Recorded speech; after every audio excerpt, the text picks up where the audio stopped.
বউ আমাকে আরো জোরে বাতাস করো। জানি না এই কারেন্ট কবে আসবে। এই মাকে বাতাস করতে করতে হাত ব্যথা হয়ে গেল। এখান থেকে যাওয়ার কোনো একটা প্ল্যান করতে হবে।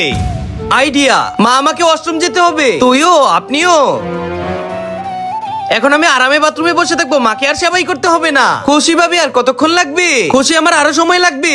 এ কি ফানি জোক এটা। আমার তো খুবই গরম লাগছে। এই গরমে আমার গলা শুকিয়ে যাচ্ছে। মায়ের গলা শুকিয়ে গেছে। কি ব্যাপার, অনেকক্ষণ হয়ে গেল পুষ্পার দরজায় খটখট করছে না। মা, ঠান্ডার সাথে যদি গরম গরম কিছু খেতে পারতাম তাহলে অনেক মজা লাগতো। গরম গরম রান্নার ঘর থেকে রান্নার আওয়াজ আসছে মনে হচ্ছে। মা, হঠাৎ করে আমার পাগুলো এত ব্যথা করছে কেন? টয়লেটে এতক্ষণ বসে থেকে আমার কোমর ব্যথা হয়ে গেছে। এখন আমি বাইরে গিয়ে একটু আরাম করি। পা মালিশের তেলটা কোথায় রাখলাম? আরে এগুলো কি? পেয়ে গেছি। মা, ধন্যবাদ খুশি বউ, এত খেয়াল রাখো। আমাকে ভালোবাসা, লাইক সাবস্ক্রাইব করে দাও।